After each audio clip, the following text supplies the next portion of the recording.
So each month on this channel, I talk about the pens and pencils that I've been using lately. In this occasional video series, I want to talk about the paper that I've been using lately. It's been a kind of crazy month for me. I've been running around a lot and I've been using a lot of smaller notebooks. So those will be the focus for this month's video. It's March 2022.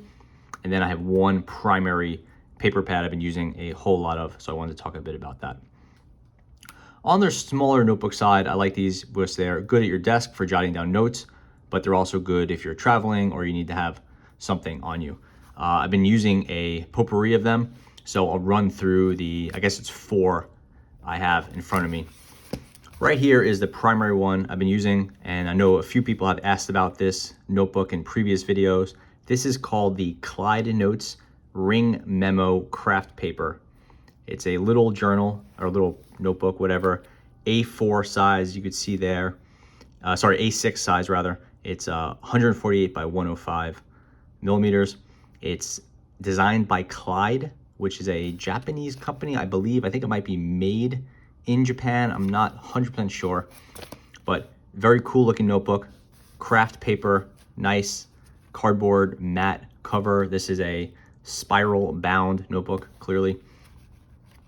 And inside, you see I have some messiness in there. It is a craft paper, kind of brown, very, very gentle lines there. So there is a grid, but it's really quite light. It's very cool. It's a very, like a very designy notebook. And the paper quality is fine. I would say it's more about kind of the look and feel and having that craft style paper than it is actually being like the highest quality notebook. But I do like it and it looks very cool and classy.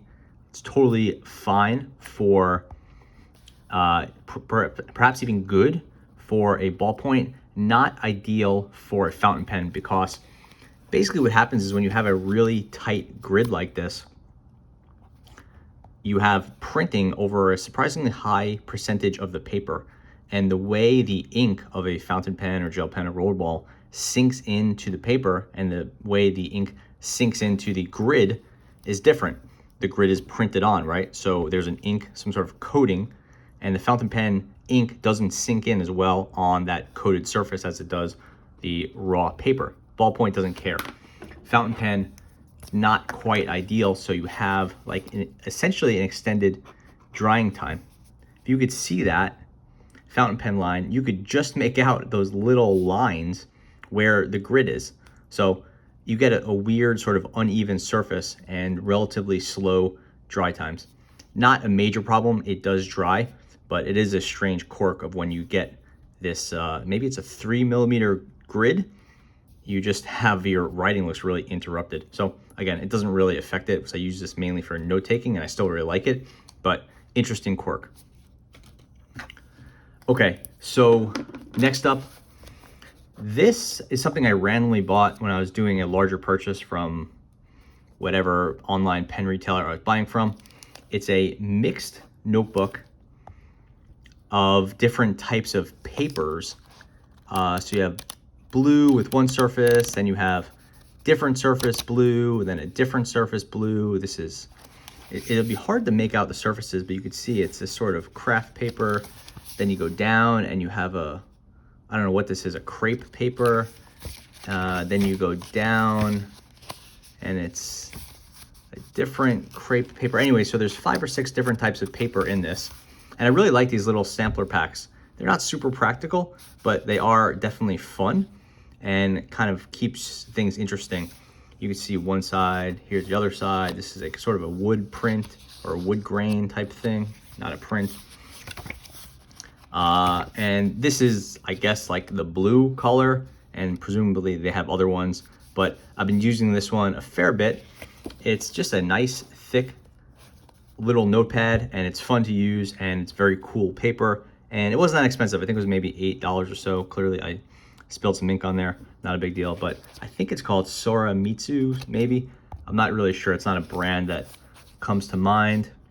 It looks like it's called the Memotier colors, And yeah, six Japanese yen, so maybe $7 or something like that. So pretty solid deal. I couldn't even tell you where to find this. I'll try to put something in the notes below if I could figure out where I got it, but very cool.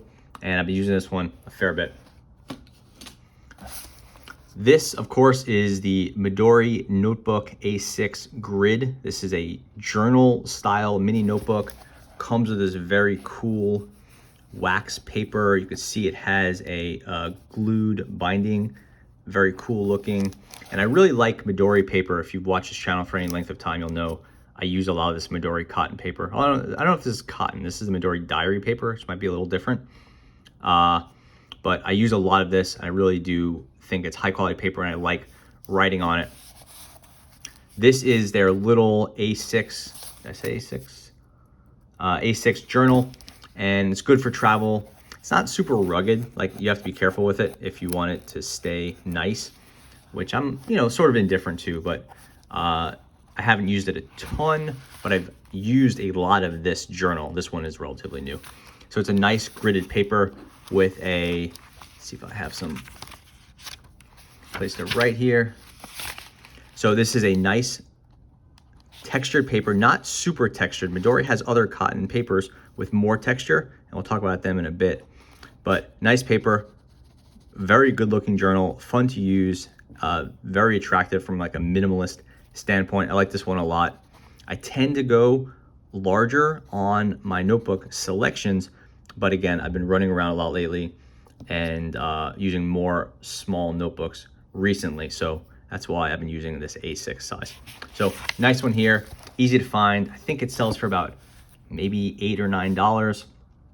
Midori paper, or I guess it's now Design Fill ink. They sell some nice covers for this too that are relatively affordable. A lot of cool accessories for this Midori line. So definitely a fun one to get into. This is just a little memo pad I bought somewhere. Been using this one a little bit. Also Midori, but a different line. Very affordable. I think this one was like only $2 or $3. Kind of something you throw in your cart as you're checking out. I don't know what the deal with the diamond memo is, but this is just a little notepad, something for to-do lists and writing stuff down as you're on a phone call or a conference call, whatever. Also spiral bound. I tend to go, being a lefty, I tend to use top bound stuff, or I tend to use top bound stuff, or I use a spiral notebook backwards. That's why the spiral is not in your way when you're writing. So this top down stuff I really like, even for smaller ones. This one's fine. I wouldn't really recommend tracking it down, but you could see I've used probably about half the paper over the course of the last, month or so.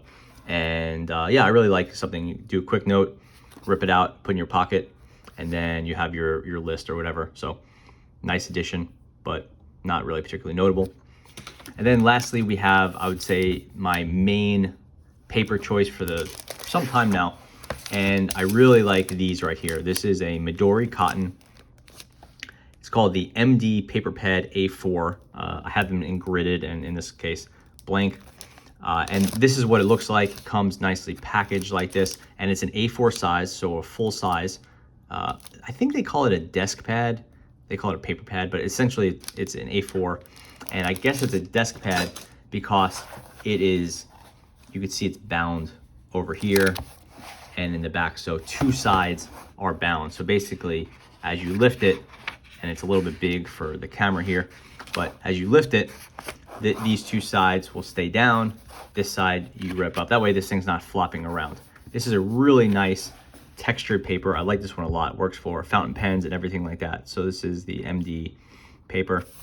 Good texture, comfortable to write on, quick drying, so it's good for lefties. You'll see that I tend to veer towards more absorbent papers. I don't use a lot of the Rhodias and the Tomoe River papers and stuff like that. Those are great for how they make your fountain pen ink look, but you get that great looking fountain pen with ink with very slow dry times. As you move to a more cottony paper, you get quicker absorption and more texture. As I write, you could probably pick up the sound, and that sound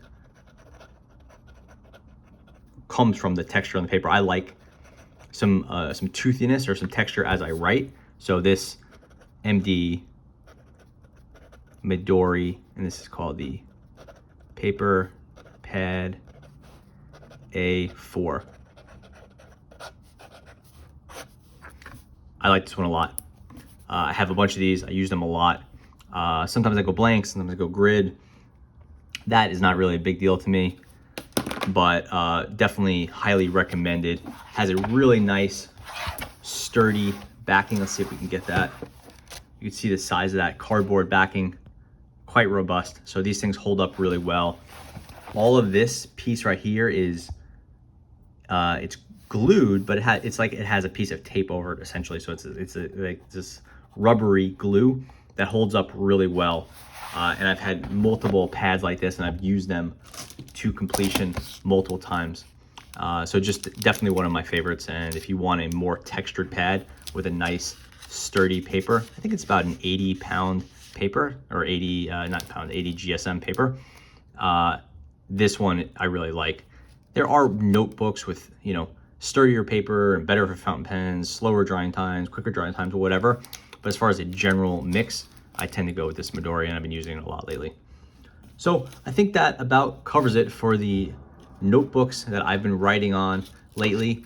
I wouldn't say that's the exclusive ones I've been using. I've been testing out some others, but these are kind of the mainstays for the past, you know, since I've done this video. So 60 days, 90 days, whatever it is. So thanks for watching.